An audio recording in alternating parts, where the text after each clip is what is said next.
Ready to write. I'm your host, Elle Edwards. If this is your first time joining us, well, welcome. You are very, very welcome. This is actually the 5th time we've done this now. There's a few other episodes you can go back and enjoy if you want to. They're short and sweet and actionable. Today's reminder is when those things don't quite go according to plan, there will always be a way. So behind the scenes, what happened? So the title, so I'd set up the event, so to speak. Some of you will have seen there's on Facebook and YouTube, there was an event. And so using the software, all I had to do, it said click to go live. But because the title for today was a little bit wordy, when I was trying to click to go live, it was like clicking on the name of the event and it did not work. It was not happy at all. So instead I just hit the button that said go live unscheduled, and so here we are. I'll go back and edit it afterwards. It's all good. So if ever you watch these things, not just me, like I tend to be very much what you see is what you get. But you know how like sometimes you see these productions or these broadcasts and they seem ever so professional and ever so polished. Just know that behind the scenes inevitably there's a whole load of stuff going on. You just don't usually have the person on the other end of the camera telling you about it. So welcome to behind the scenes of this one. Anyway, I digress. That's absolutely nothing to do with today's episode. It's just a random aside, which you folks watching at Facebook, YouTube, and also on Instagram, I haven't yet managed to get the third-party integration to work, so it actually goes live on Instagram, so I'm manually updating it. But Instagram folks, be assured you are getting the full and complete experience. Nothing is edited out, so that's your little benefit, if you like, of joining us via Facebook, YouTube or Instagram. So with that said, though, we will get cracking with today's episode for real. Today's episode then is called Using the Power of Open Loops to Help You Start and Continue Writing. I did promise you, if you tuned in yesterday, I told you that today I'd be sharing something with you, a little really quite practical. I mean, all of these episodes are practical. There's always a play thing. But this one is really particularly focused on how can you set yourself up for the best way possible to get writing, and then once you start writing, to continue writing. So I'm using this phrase, open loops. I remember when I talked about this because we did a version of this series, years and years and years ago on a previous podcast that I had. I don't even remember how many years ago. I mean, it was before COVID, so it must have been a long time ago. And there was a conversation I had with somebody at the time. When they heard the phrase open loops, they thought it meant something else completely different. So I want to put it out there from the get-go. I'll explain what I understand and mean by open loops. But you might have heard that phrase used in different contexts. And if you have, that's okay. We can use words for more than one thing. I'm reminded, actually, this again is a bit random. The Welsh word for school is ysgol.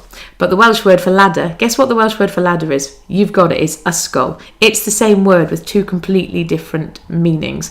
And what they mean will depend upon the context of where they're placed. The same is true in English as well. So we're not going to get hung up on that.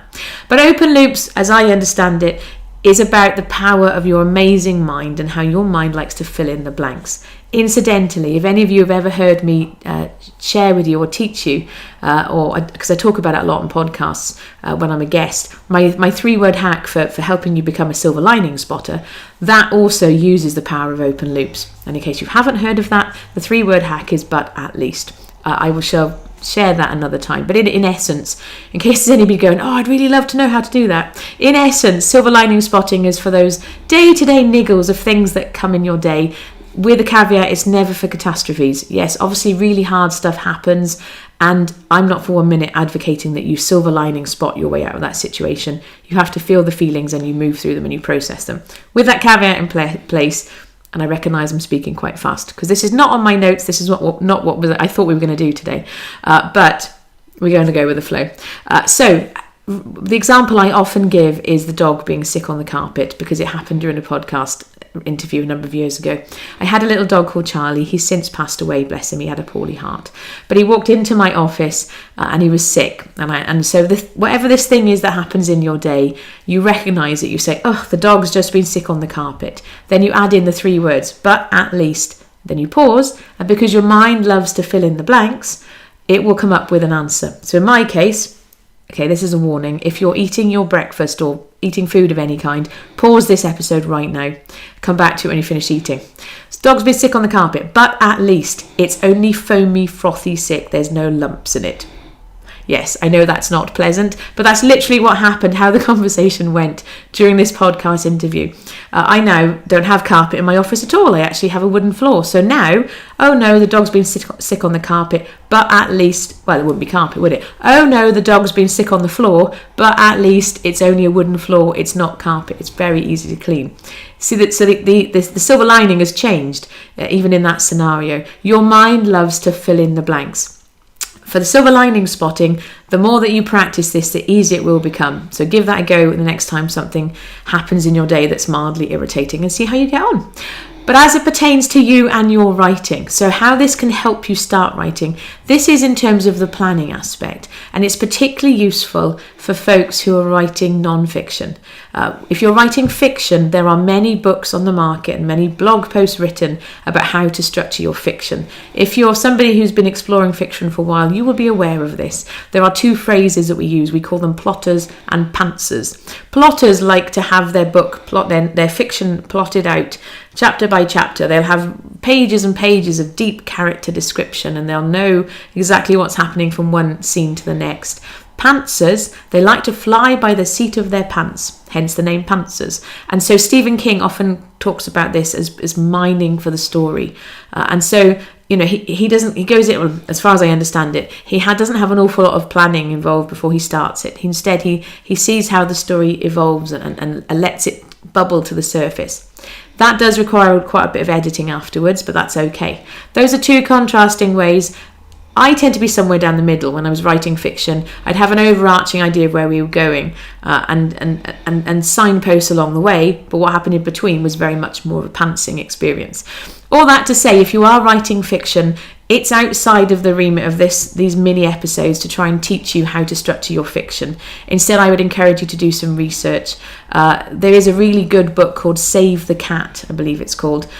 Blake somebody or other. I don't remember his last name. I think he's passed away now. He I think if I remember rightly, his book was about writing screenplays rather than fiction. But I remember reading that book and it was really helpful. But there are lots of other books and resources, and if you want some tips on that, let me know and I shall dig out where I went on that journey.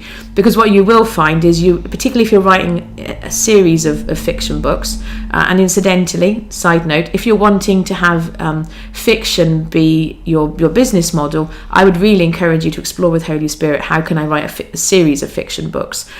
Because you're unlikely to make an absolute fortune or even a living off one fiction book. You really ideally want to have 5 or 6 or 7 in the series eventually. So once you get into your series, you're going to have a structure that you like to use. That was certainly my experience with my Charlie Diamond PI series.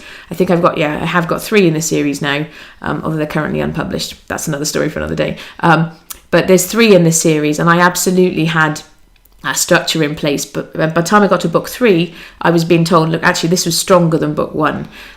So all that to say, if you're writing fiction, go off and do your research. Open loops can help you to a point, but not in the way I'm about to describe to you. This is really particularly helpful for those of you who are writing non-fiction, because remember we talked about yesterday, was it yesterday? Yesterday, yeah. Sorry, I couldn't remember. Yeah, I was checking on my notes. Yesterday, we talked about, explored what's the story that your book is telling, or what's the problem that your book is solving. And so remember, I was encouraging you, just think about this as your first book. You do not need to write the one book to rule them all. So for your first book, and we did touch on this a little bit yesterday, how open loops can help you. Once you know what that story question is that you're answering with your first book, then you get to sit down with your notebook, or you can have coloured pens or do it on your whiteboard, however you like to do it, and go, okay, Holy Spirit, what are all of the different pieces that go into this topic? And you write them all down. And the beauty of that, because your mind, and you've got Holy Spirit helping you, your mind loves to fill in the blanks. What is going to go in this book? And then you pause and you write down everything that comes to mind. Record it in some way, and then, like we talked about yesterday, some of the pieces won't be for this book. You can put them to one side. That's how you can use the open loops to help you to start writing, because you get all of the ideas down and then you just write one. Just pick one that makes your heart sing and start there.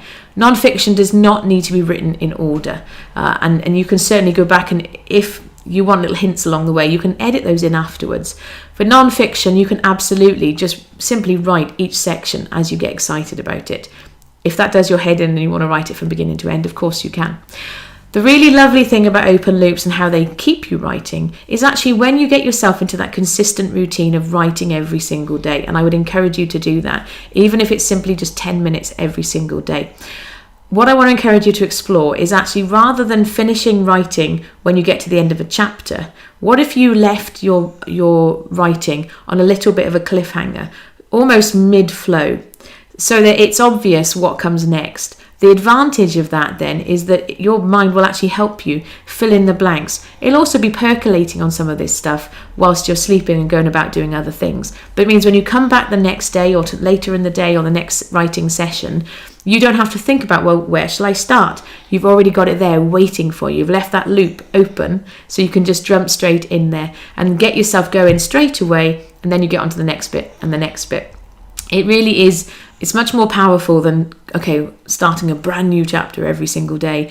The curse of the blank screen or the blinking cursor. It can be a challenge for some people. If it's not a challenge for you, then don't worry about it. Write how it works for you. For those of you, though, who get yourself sometimes feeling a bit like, where do I start? I literally did the same thing yesterday with a blog post. Those introductions, or where we're going to start. And the blog post I was writing was for a Christian blog, absolutely led by Holy Spirit. Okay, what are we doing for this blog post? And the idea came to start with a story. So I started writing the story. I didn't finish it yesterday. I've left it in a position where now I'm ready to go into the next section. It makes it so much easier rather than having to pick it up cold and not sure where I'm going to go. So I would encourage you to give it a go for yourself. Every single day so far this week, you've had a little play thing that's been very concrete and actionable. This one is still concrete and actionable, but it's going to depend upon when you're ready and where you're at in this process. So if you're somebody who you're not really even sure what you're writing, then use the power of open loops to ask the question about what's going to be going inside your book. If, however, you're already in the process of writing, then I would encourage you, the next time you sit down to write, later today, hopefully. Remember, consistency trumps talent. We'll be going there later in this series. The next time you sit down to write, instead of getting to the end of the chapter, leave it on a bit of a cliffhanger. Not such an obscure cliffhanger that you don't remember where you've got to. Make it obvious for yourself. Make it easy for yourself. But leave it in such a way that it's going to be easy to pick up next time. Have a little play with it and see how you get on. With that reminder as well, of course, if you're somebody who would benefit from a bit of extra support with this, I always advocate for doing this in community. It's so much more fun. We do have you covered. There are small group coaching options and there's one-on-one options. Youier.com/rainbow room is the best way to find out about that. You can find out about the rainbow room. You'll also find out about the one-on-one as well. You do have options there, and we, like I said, we have got you covered. So you don't need to be left floundering and unsupported. With all of that said, this is a wrap for today's episode. Remember, at the time of recording, it's Friday, so there'll be no episodes over the weekend. However, if you're watching this on Instagram, you are going to have episodes because I need to catch up. Because I was a little remiss in publishing these on the day they were released. But next week, Instagram folks, you can be assured that you'll be all caught up, and these will be released on Instagram on the day that they also go live on Facebook and YouTube. Podcast listeners, same for you. You'll be having episodes over the weekend to get you caught up too. Anyway, thank you for being here. Thank you for watching. Thank you for listening. If you do know somebody who'd benefit from this episode or from these, the mini series, please share it with them. I don't know who I don't know, and I really do appreciate you doing that. It's very kind of you. Have yourself a wonderful day. I look forward to catching up with you very, very soon.